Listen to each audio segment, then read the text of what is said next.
Perry County in south central Illinois until 6 p.m. At 5:15 p.m., a severe thunderstorm was located near Coulterville, or 8 miles east of Sparta, moving east at 15 miles per hour. Expected hazards include 60 miles per hour wind gusts and quarter-size hail.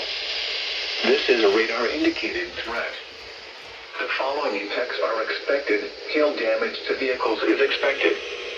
Expect wind damage to roofs, siding, and trees. Locations impacted include Du Quoin, Pinckneyville, Tamarawa, Cutler, and St. John's.